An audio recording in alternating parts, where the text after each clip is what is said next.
In today's business climate, leaders need to recognize potential threats and surely opportunities as well, but they also have to establish priorities.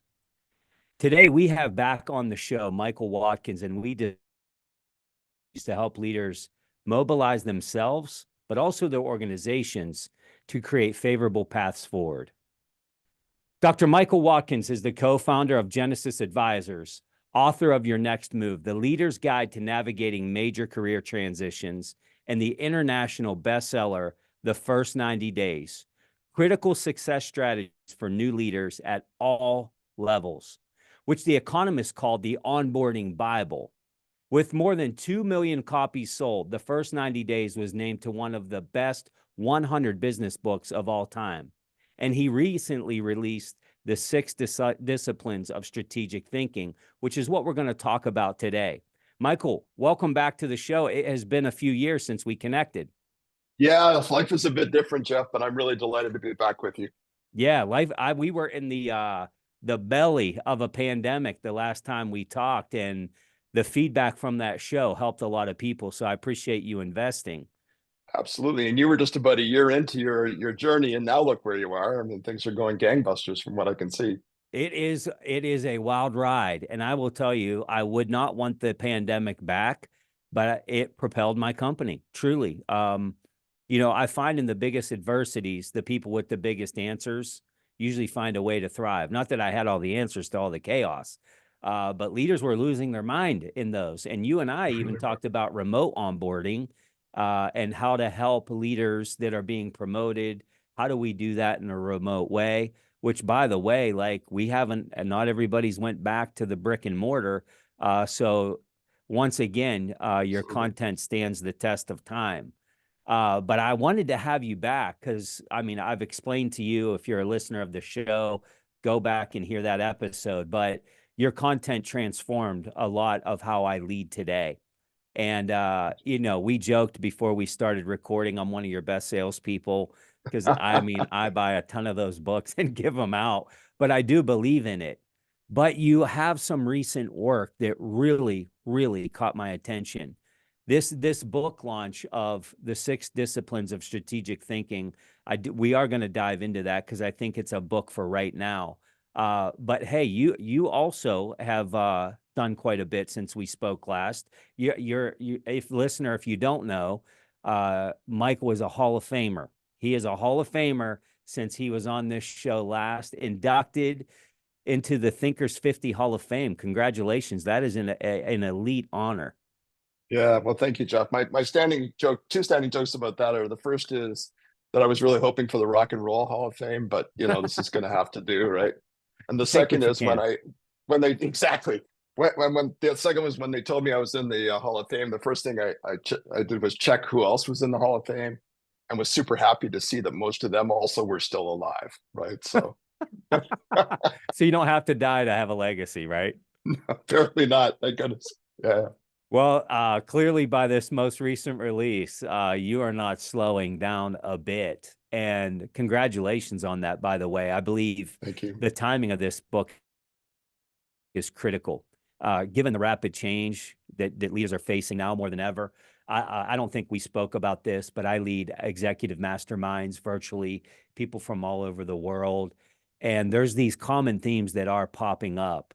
And most recently in a conversation, we talked a lot about this innovation and how do we do that, and how do we keep a competitive advantage. And so this topic is going to add a lot of value to just that group, but a lot of people. And we are, Michael, as you know, we're in a world of constant change. Leaders need to be very strategic thinkers now more than ever, arguably. What were you 100% agree seeing with that. that prompted, I got to get this book to the world? What are you seeing? So I think it's very similar, Jeff, to what you're seeing in the discussions with the mastermind groups, right? I work mostly with CEOs these days, taking the roles, and but also some established folks. And it's just a time of extraordinary turbulence in the world, right? And I think it was all we always said, we're living in a world of constant change, and but it's never been more intense and turbulent than it is right now. I mean, I'm very interested in AI, and obviously technology is just advancing at this extraordinarily breathtaking kind of pace. You add on top of that the economic shifts that are going on, a couple of wars, some serious global tensions, it just all rolls up into some very, very, very difficult times. And I think, seeing that sort of stimulated me to think about this particular book. But I should say, I see there being this kind of triad of things that leaders need to focus in on, one of which is strategic thinking, and we'll talk about that one in a sec. Because frankly, if you're not thinking strategically, nothing else really matters, right? If you're not seeing those emerging threats and opportunities and mobilizing to do something about them, well, you're kind of in deep trouble, yeah. But even if you do, there's two other things I'm pointing to these days, and one is adaptive organization, right? How can you build organizations that are inherently adaptable, able to flex, especially have adaptive cultures, right, that are able to kind of take what you're learning from that strategic thinking process and flex in the face of it. And the other is resilient leaders, right? And I think this is a subject near and dear, I know, to your heart, right? Which is, because the world, as you've so articulately put it, seems kind of fragile these days. People seem a little fragile these days. Leaders are under so much pressure. So how do we build more resilience into people, into leaders, right? So that's the kind of, triangle that I'm looking at. At the top of it, though, is that idea that, strategic thinking has never been more important than it is, I think, right now. And I have no reason to think it's going to become less important anytime Right soon. on. Yeah, that's so true. And this resilience was tested big time during the pandemic. I heard somebody say, I wish I could give them credit for it, but he basically said, hats off to all the leaders that didn't take the early retirement. Because there was a lot of opportunity to do that, but it was the For sure. leaders that had this resilience to say, this goes beyond me and I'm willing to stay. But you talk about needing to think strategically. The pandemic was a challenge. Post-pandemic continues to be a major challenge. Quiet quitting is costing the global economy $9 trillion. Now, I'm not here to tell you like Michael and I are going to solve that problem today on this show. But And what I certainly will not tell that we're you going to is get a percentage of we're going to the get a savings, cut. but Yeah. yeah, we should hope, right? But here's what I can emphatically say is that problem will be improved by thinking strategically. Somebody's going to get this right. And we've seen this with innovation over the years, whether it's product service, customer service, whatever it might be. And strategic thinking is something that I think is going to the wayside a little bit. In the book, you discuss the importance of balancing short-term goals with long-term strategic vision, which is like trying to change the oil while you're driving down the road, right? Exactly. Hard to do. And we can Repairing get the airplane in mid-flight is the way I describe it, right? there you Yeah, go. yeah, yeah. It's, short-term goals. All right, conquer those. So, all right, we can do that. Long-term strategic vision. Okay, we can do that. Now do them both simultaneously. How can leaders effectively navigate this balance, especially in industries that are prone to rapid change?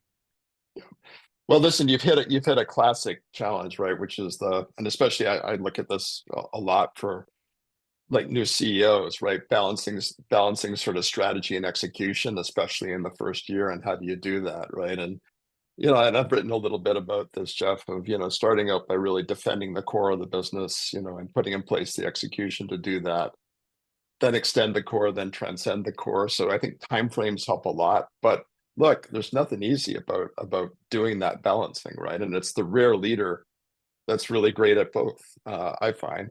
By the way, which hopefully we can talk about this a little later, points in the direction of teams and the need to build teams that can do it, right? Not necessarily just relying on the CEO to do all of it is, I think, Yeah. also becoming more important. Yeah, for sure.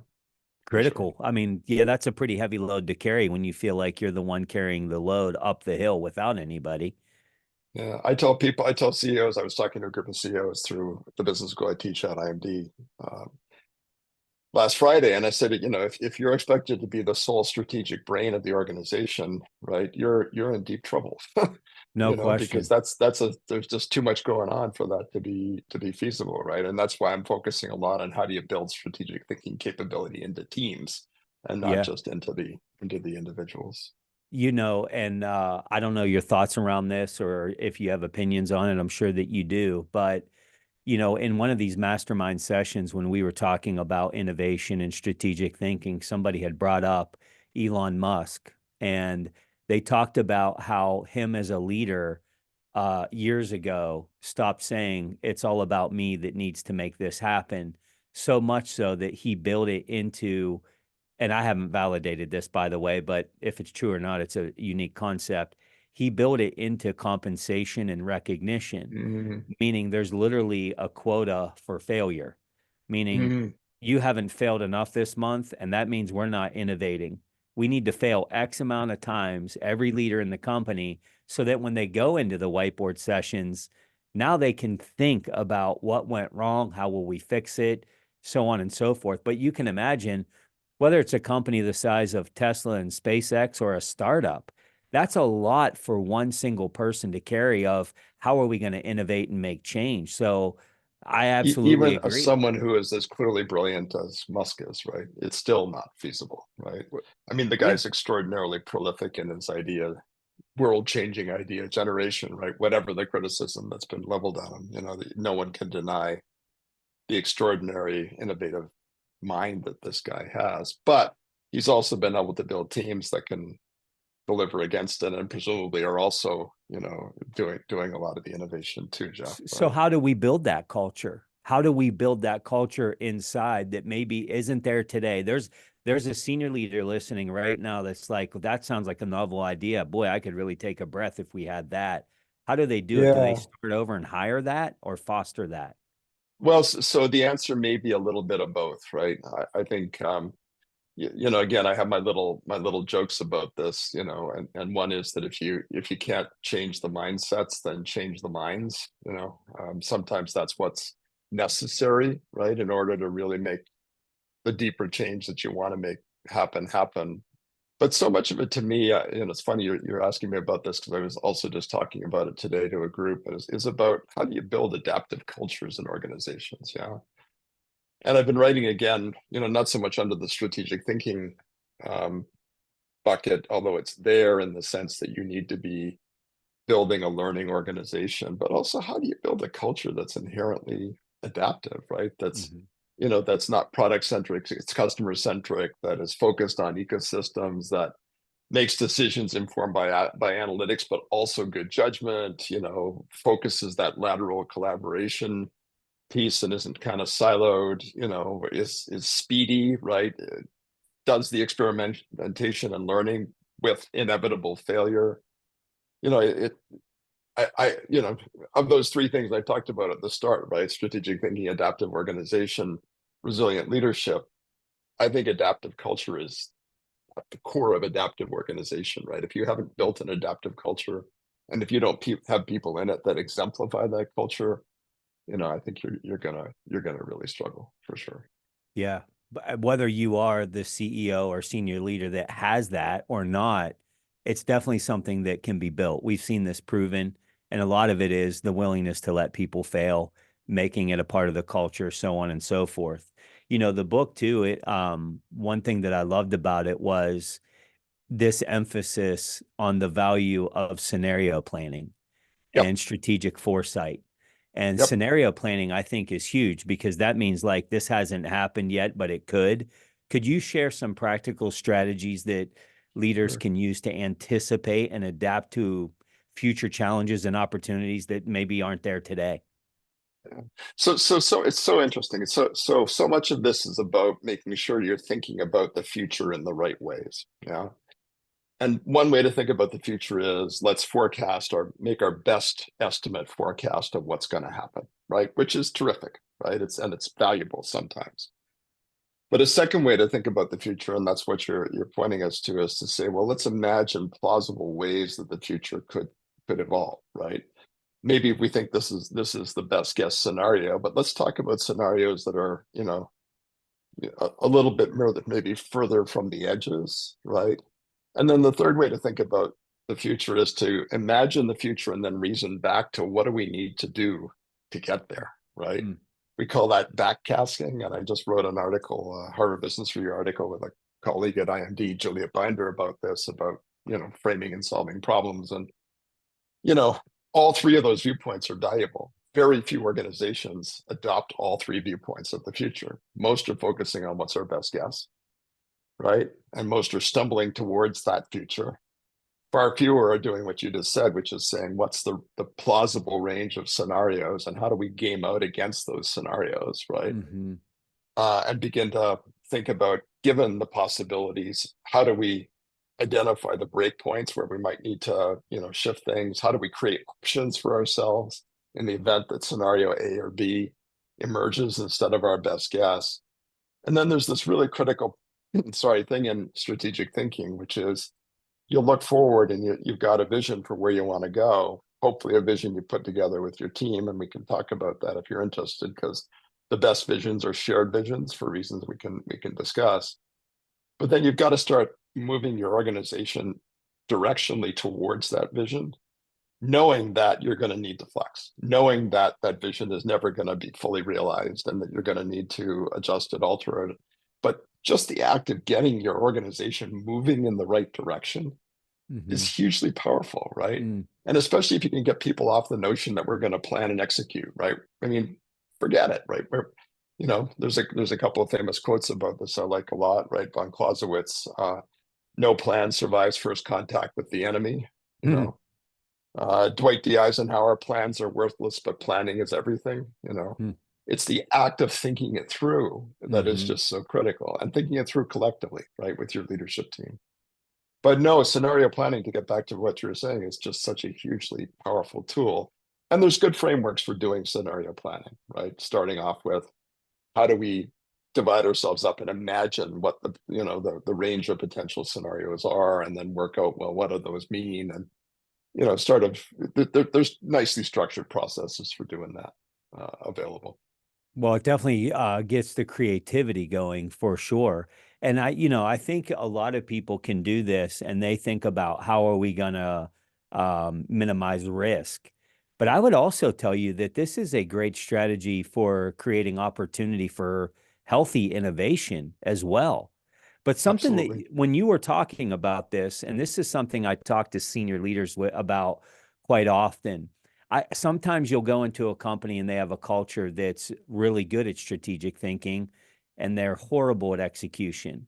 Then you go into another company, they're great at execution, but they're not so great at thinking, and therefore they don't execute much because there's nothing to execute. What's the difference between strategy and strategic thinking, and how do we find the balance? Yeah. So super important. So one of the chapters of the new book, let me back up briefly, right? So the book is organized around these 6 disciplines of strategic thinking, right? That's the basic structure of the new book. And I define strategic thinking as sort of what you do to, what leaders need to do and the mental processes they use to recognize emerging threats and opportunities, right? Prioritize the right things to focus on and mobilize their organizations to do something about it. So that's recognize, prioritize, mobilize. It's not an accident. The initials are RPM. Speed around that cycle matters, right? So RPM, cycle time, is super important. And then from there, to start to kind of pull apart, well, what are the what are the pieces that let us do this, right? Pattern recognition, systems analysis. But the one you're kind of, I think, pointing us to, Jeff, is I call it mental agility. And it's exemplified for me by leaders that are what I think of as cloud to ground thinkers, right? They're able to kind of move between the big picture and the detail, but do it with intentionality.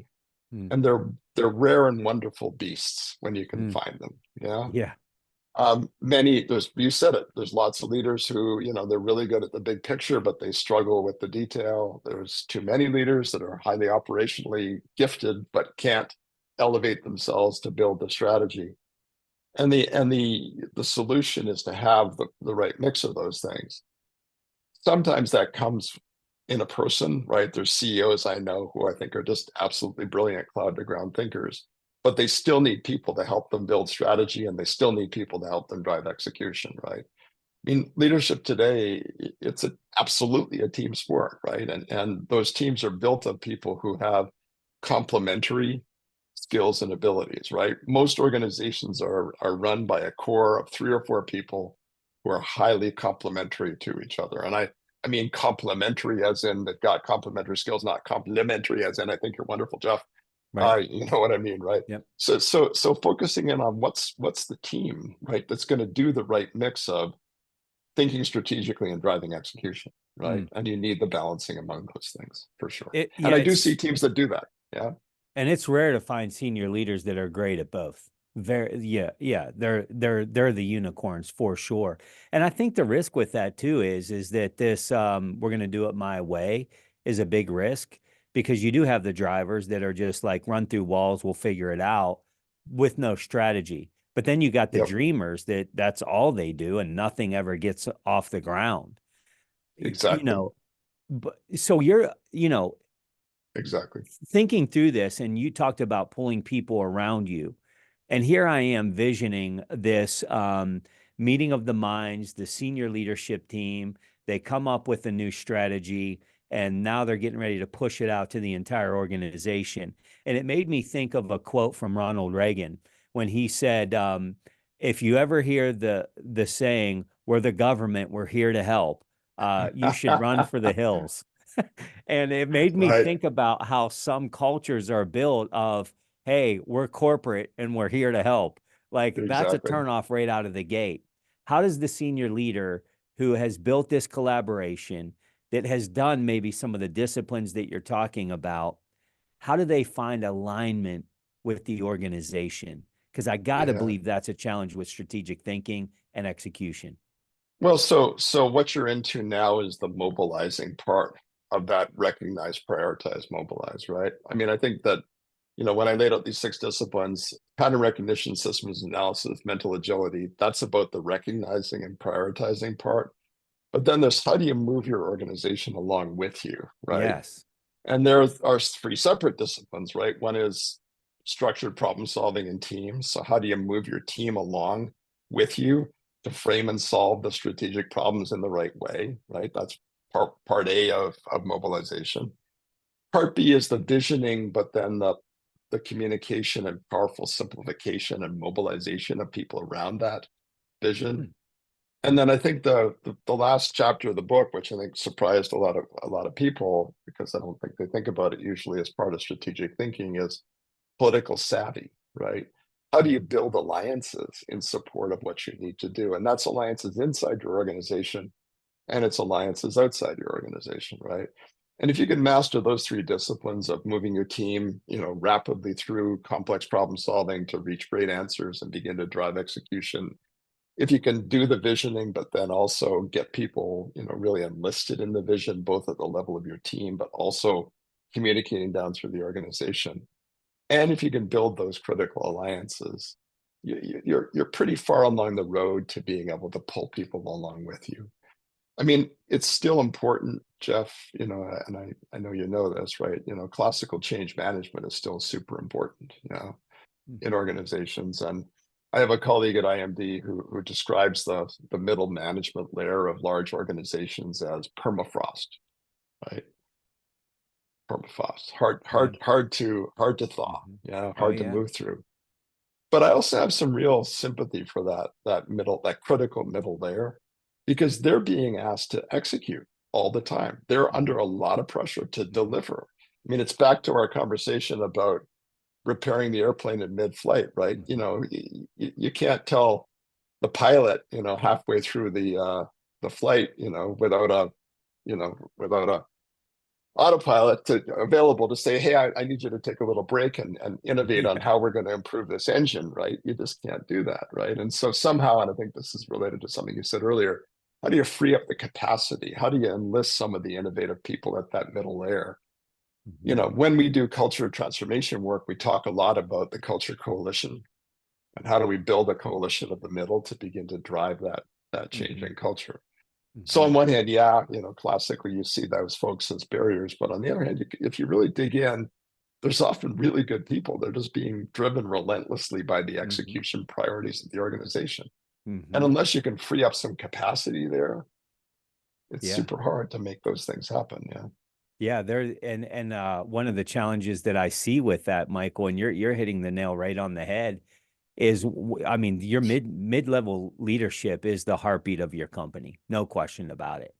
And capacity is an issue. But here's the other thing is that they're being asked to execute something that they didn't even weigh in on, that nobody asked me if this was going to be a good idea, because I can Yeah. give you 15 reasons as to why this won't work. And by the way, I'm on the front line and nobody Yeah. asked. So now I got to implement what I believe to be as an inferior strategy. Now my heart's not even into it. And you talk about this as one of the disciplines. You highlight this in the book, is Yeah, for this sure. ability to embrace diverse perspectives. Why is it that senior leadership sometimes misses this, and what advice do you have?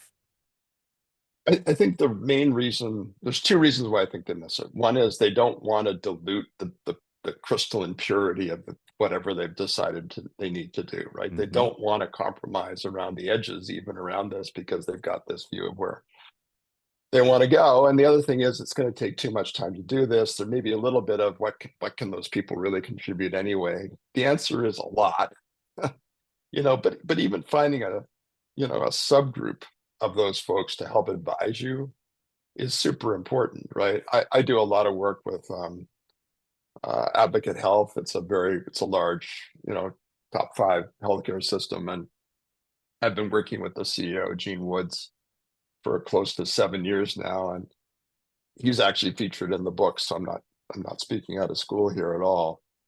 He gets this, right. First of all, he's an amazing cloud to ground thinker. He's engineered some extraordinary deals and combinations. He's built great cultures in the organization. But one of his MOs is to set up these strategic advisory groups of people at the next level, 40 or 50 people, drawn from that critical next layer or two down. And they're there to basically advise him and the leadership team about things like, is the strategy the right one, right?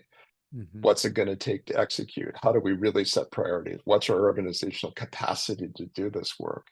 But it's the rare leader that I think does that. And I wouldn't say it's easy, but it's not so hard that most leaders can't do that. But you have to be willing to open up the possibility that you may not, your vision may need adjustment, your strategy may need adjustment, Yeah. right? It may take a little bit Yeah. more time. Yeah, but as we know, Oh, yeah. Clock's there's ticking. We don't want more great yeah, ideas because it's going to slow things down. Right.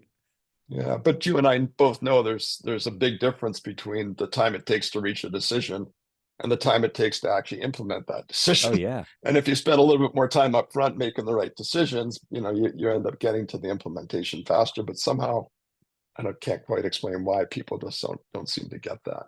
Yeah, Well, it's a bit of a mystery. one of my mentors early in my leadership journey told me, he said, Jeff, don't ever miss this piece of advice. Get people involved at the point of creation. And depending on the size of your organization, that could mean a lot of different things. If you have a team of five, everybody can just go in the conference room and order a pizza and whiteboard it for a few hours. But if you have Yep. thousands and thousands, then you at least need to create ambassadors that are a voice to that part of the organization. And are you seeing this happening? Are you still seeing this as a miss? Or what would you speak to that to the person that's listening and maybe trying to scale?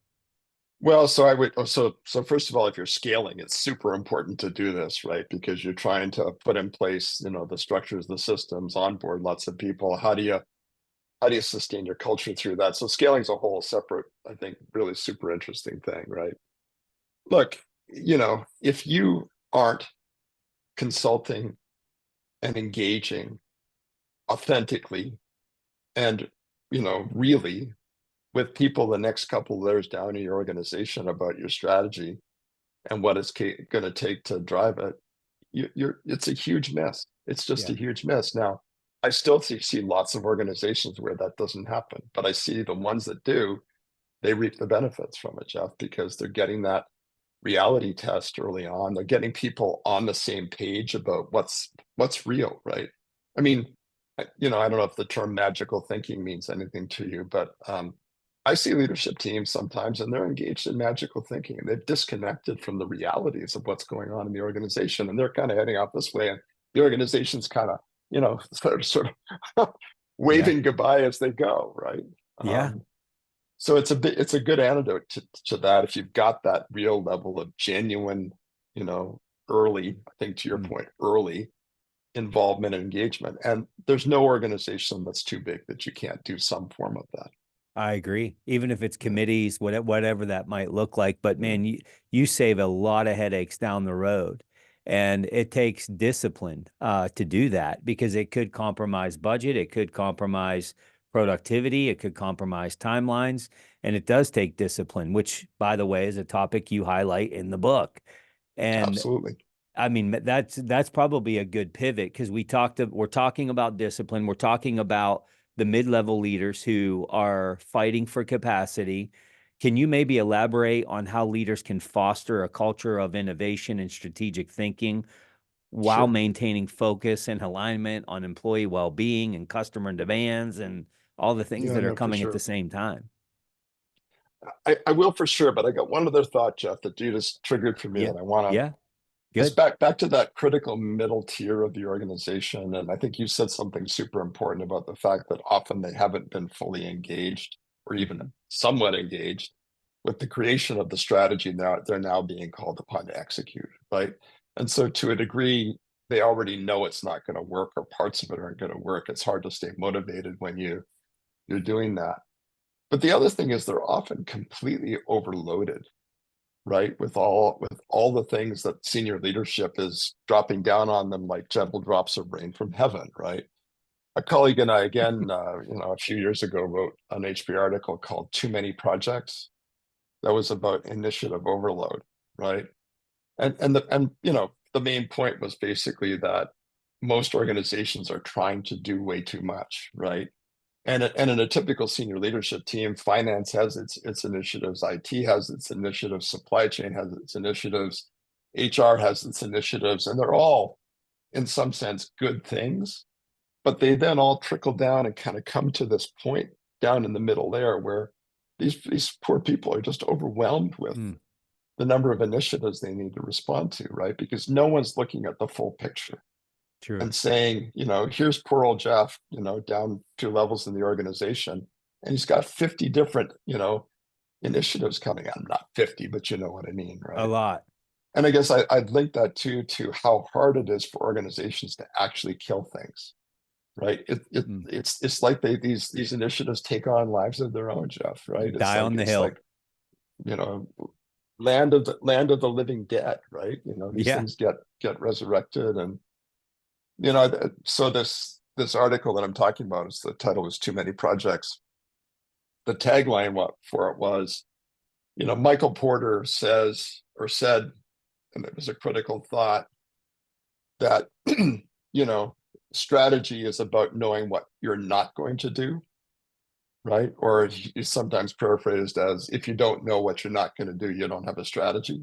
Mm, But if strategy is about knowing what you're not going to do and being clear about it, execution is actually not doing it, those things, right? And that's in some ways a whole lot harder, right? And again, my point, I guess, here is that if you're trying to enlist that middle tier and create a culture of innovation and adaptation, and you're totally overloading these people, mm. you're going to get what you should expect to get. Yeah. Well, and that's Anyway, exactly, I mean, these are things that are attributing to some of the biggest challenges that are out there, which I mean, I'm sure you're working through this with large corporations and CEOs. You have a well-being issue. You have a mental health crisis. You have quiet quitting costing the global economy $9 trillion a year. And we're all here scratching our head saying, well, how are we going to figure this out? And your company listener is like that, you're one cog in the whole wheel. And but 9 trillion, we're all facing this to some yeah, level, to some degree. And it stands to reason that if we're pushing strategy out and we're just overwhelming the middle, it's no wonder that they're just giving up. It would be like me 100%. telling, you know, my wife to go run a 4 minute mile because I think it would be a great I mean, it would be such an accomplishment. She wouldn't even start running because it's like, I'm not even built for that kind of thing. So I think this book is going to help leaders, I hope, think clearly about how do we go about doing that. And it's such a big thing when you're thinking about like how do we go from just thinking strategically, But then I got to go to the execution piece, and how am I going to pull the people in my organization into that? Um, 100%. now, now, all right. So let's just assume we've launched. We're doing great. Things are good. We're doing all the things that we're talking about today. You talk about this final discipline in the book about feedback. Yep. Um, we tell leaders all the time, like, it's hard to steer a parked car. No strategy is perfect. Get the car moving. We'll make adjustments along the way. And this discipline that you talk about, it emphasizes the importance of this continuous process and adapting to changes and so forth. This isn't a set it and forget it in the strategic planning process.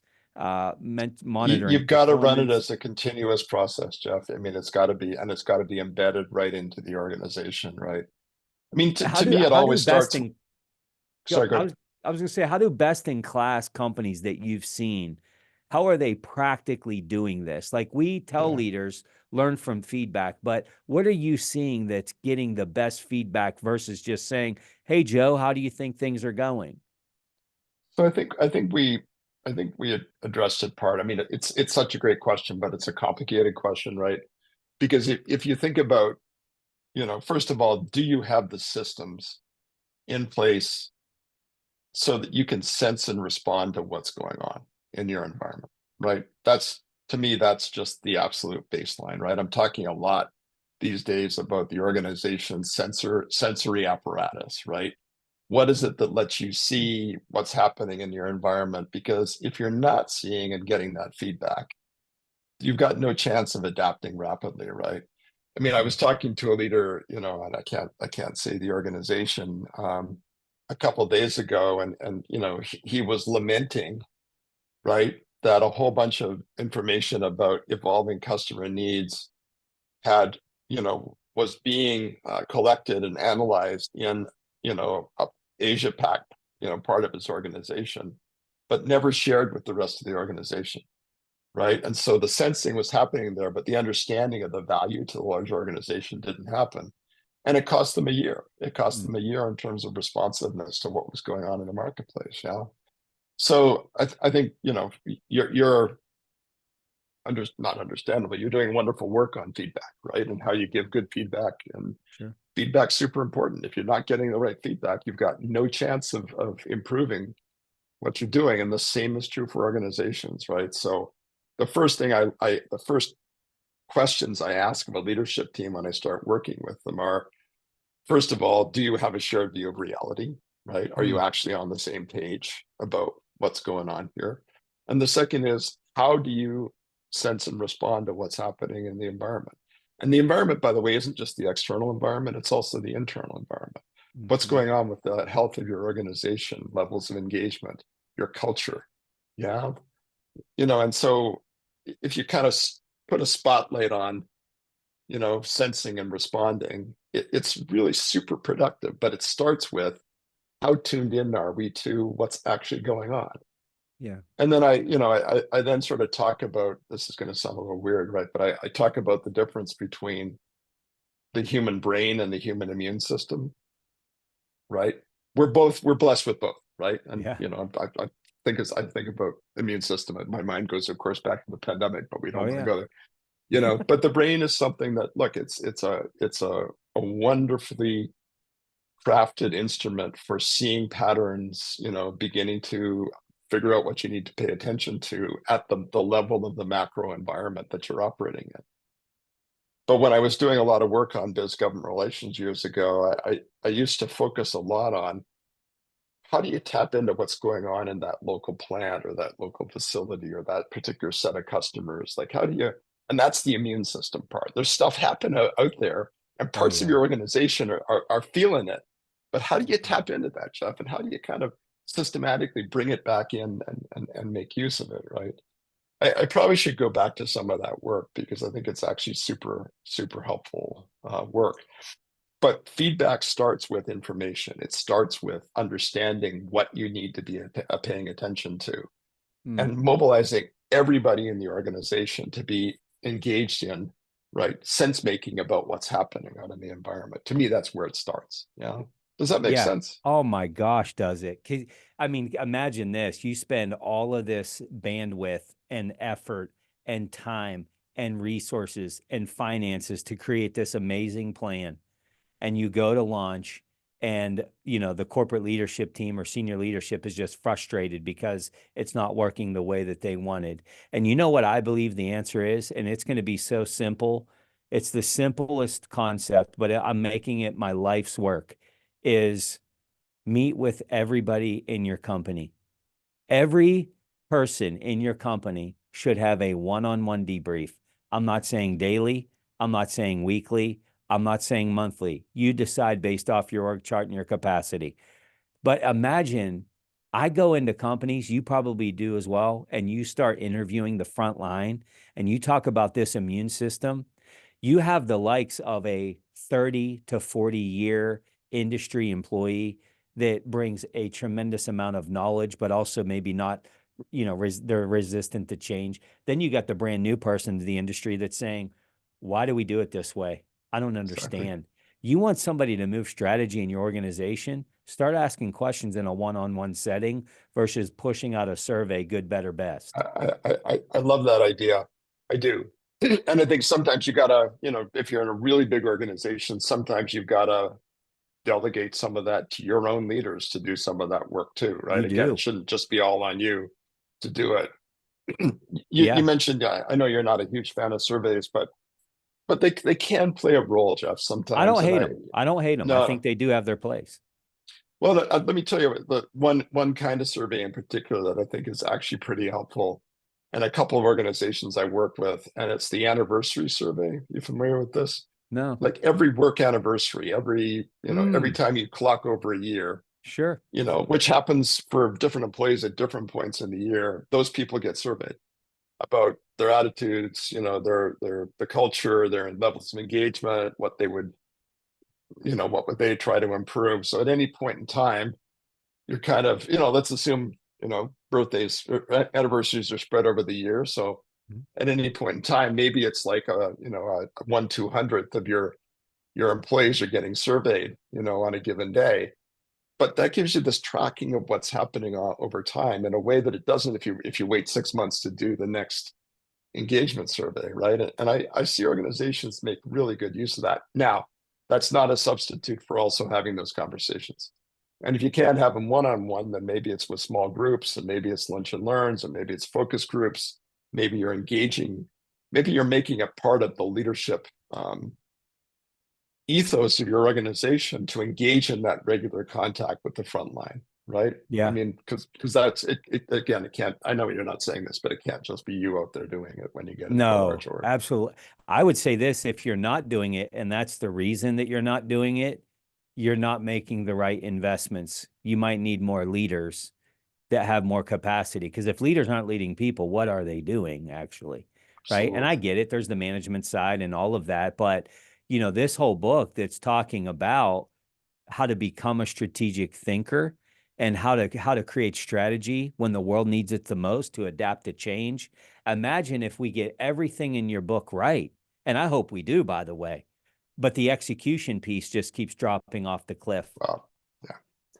Look, strategic thinking is necessary but not sufficient, Jeff. I mean, you still need that precision and discipline and commitment to executing. And I mean, I think it's, and again, I think that connects directly to some of the work you're doing around firm feedback, right? And how do you, I mean, to me, we talked a little bit about this before the start of the recording, right? But that idea that, there's maybe no more powerful tool that a leader has to help drive execution than giving good feedback and maybe good strategy too, depending on the level that you're dealing with. I think So, they're brothers and sisters because if you don't have one, if you're good at one and bad at the other, it really doesn't go anywhere. And this book, I think this book is the first 90 days part two. I mean, there is no doubt the timing of this book, because I'm telling you, I'm in the circles. You are as well. I'm seeing this firefighter mentality that's out there. People that are literally just running for their lives, answering to stockholders or, you know, yep. It's insane. And so these Exactly. principles are going to help people greatly. Yeah. And it's a great So roadmap. there's kind of two sides to it, right? So I see people who make excuses for not thinking strategically, right? And it's, to me, that's just extraordinary, because how you can think of, that you're going to survive and your organization is going to survive without the strategic thinking is, to me, crazy town, right? But you still hear people say things depending on the size of the business too. The biggest of which is, I am too busy running the business to think strategically. Mm. Well, you're too busy running the business into the ground, is what you're telling me. Yeah. Because Yeah. or people say, I can't do strategic thinking. That's for creative people. Well, It's excuse me, but no, right? yeah. Yeah. But it does go to Yeah. sort of, if you as a leader want to become better at strategic thinking, you can, right? Mhm. I mean, this book would be interesting, but not all that helpful if the answer were either Jeff has it or he doesn't, right? Yeah, right. Because then it boils down to, how do we find more Jeffs, right? I mean, that, harness the strategic thinking ability of more Jeffs, right? But the research shows that you can really improve people's strategic thinking ability by doing the right things. And it starts with the individual. In one of the articles I wrote recently, I put together a daily strategic thinking workout, right? It's Mm. like something you can do over the course of a day, a few things, solving certain kinds of puzzles. I mean, Mm. I solve 4 puzzles every day, and I actually do it with my children, so that there's a little competition going on, a little gamification, right? So I do the Wordle, right, which I think lots of people do. Mhm. Mhm. There's a New York Times another puzzle called Connections. It's about making connections between words. My oldest boy is a reasonably serious chess player. I'm Mm. not a great chess player, but chess.com has a daily chess puzzle, right? That Mm. it just makes you think about, if I make that move, what happens in this. So there's things you can do, and maybe I'll send you the link to the article if I you're would love to see interested. that. How do you communicate like a strategic thinker, right? I mean, this is a common problem I see leaders face all the time, right? Jeff, you need to be more strategic in your thinking. Uh, uh, Okay. okay. What Yeah. does that It's mean like telling exactly, somebody to right? be more confident, right? Yeah, and so exactly, right? So I mean, I hope some of the value in the book is to be a lot more precise about what it is, so that we can actually help people work on it. But if you're not in a job that requires strategic thinking on a day-to-day basis, you can still communicate like a strategic thinker. You can adopt that bigger picture perspective. You can Yeah. anticipate the potential impacts. You can try to connect the dots. And Yeah. and then there's a whole piece that I think is super important about, how do you start to build strategic thinking capability in your team? And the answer is not, go immediately to a scenario planning workshop, right? I mean, those are valuable. We talked about it at the start of Yeah. the discussion, right? They have their place, but a lot of it's about, how do you build that? And you said it earlier, Jeff, that culture of learning and curiosity and empowerment Mhm. in your team, because that's the foundation. And Well, then how yeah. do And I you mean, embed? Go to ahead. your point about that, about the meetings and thinking about that mid-level again, like I think one of the things that's under attack right now is taking time to think. Like the mid-level is Yeah, like, what do you mean taking time to think? Don't we have work to do? This gets back to the Abraham Lincoln quote, which is one of my favorites, when he said, if I had 6 hours to chop down a tree, I'd spend 4 hours sharpening the leave axe. the axe. We're Yep. living in a day that it's like, sharpen the axe. Don't you see I'm trying to cut a tree? Yeah, exactly. But people have a lot of dull axes, right? Yeah. So Yeah. yeah, And it's, no. So look, I think that one of the reasons why I put together this little strategic thinking workout, you can afford to spend 30 minutes over the course of a day working on your strategic thinking. You can absolutely. afford to do that. You can afford to Absolutely. spend a little bit of time in your leadership team meetings talking about strategic issues. But the biggest thing I see people do is they lard up their meetings with all the tactical stuff and all the reporting and information sharing. And there's a little bucket at the end, strategic topics that they never get to, right? Right. At the end, Because that other stuff is because more there's a tree important. we got to cut down. Yeah, exactly. So Well, anyway, listen, I think this book is fantastic. We're starting to thank you. have live executive masterminds. This will be one of the gifts that that team will be getting. This is a tremendous book. Whether you're in leadership, whether you're in senior leadership, maybe you're even thinking about starting a company. I will tell you the best time to prepare for where you're going is before you get there. You know, building this 100%. foundation. And this is another gem from the archives of Michael Watkins. So it's always great. This is number 3 episode for you. This is tied for the record. So well, you got to come out with It's something well, amazing so it's you can take super take the enjoyable to record. spend time with you, Jeff. So I always It's enjoyed the always conversation. good. Well, hey, Yeah, if and I'm people excited want for you to, about what you're working on. So it's all man, it good. is so exciting. Maybe there's some collaboration there somewhere, but I think between what you're building and what you're passionate about, which is a lot of things beyond the book, of course, as me too, but man, talk about a marriage of build the strategy, but then make sure it works. Like, man, there is definitely a place there for both. And look, leadership's hard. That's why you're listening to the show, because you don't have it all figured out. Neither do I. That's why we keep learning, we keep ingesting, we keep figuring out what is the better way. And there's no doubt, 100%. Michael, your book is going to help leaders create more impact. If people want to learn more about the work you're doing beyond the book, how do they best access that? Is that through Genesis? It's probably the single best way to connect with me and what I do, Jeff, is actually LinkedIn. You know, LinkedIn? I put a, you know, I post a lot about what I'm working on, thinking on, new articles. I do my own LinkedIn, so you know, feel free to reach out to me, you know, and we'll connect and I am so start the glad you conversation. said that. I am so glad you said that because I teach in sales a lot about prospecting. Fun fact, how Michael and I met was I sent you a LinkedIn video in 2020, I think it was. And it's the same way I met Tim Elmore and down the line. Like Michael Watkins, check this out, world. He actually manages his own LinkedIn, and a lot of people do. But it's a way of staying connected, Yeah, right? It's a way yeah, of staying connected, Jeff, because I mean, it's back to sensing and responding to what's going on there, right? I mean, if I yes. delegated all that, how would I stay in touch with what's happening? I mean, that and my coaching are the two biggest ways I see what's happening in the world. Yeah. No question about it. I absolutely love it. You are a gift to leadership. You're a gift to senior leaders, Michael. It's always great to have you on the show. We obviously appreciate your time. I was delighted to have the conversation, Jeff. Great to see you. Great to see you. And thank you, listener. Thank you for joining. Listen, leaders, we can't miss some of the dialogue that Michael presented. How you lead your teams through innovation, strategic thinking is going to be critical to your path forward. Make sure that you go check out the 6 disciplines of strategic thinking to change your game and improve your workplace effectiveness. Until next week, keep leading well, keep making big impact, and always turn the pressure into potential.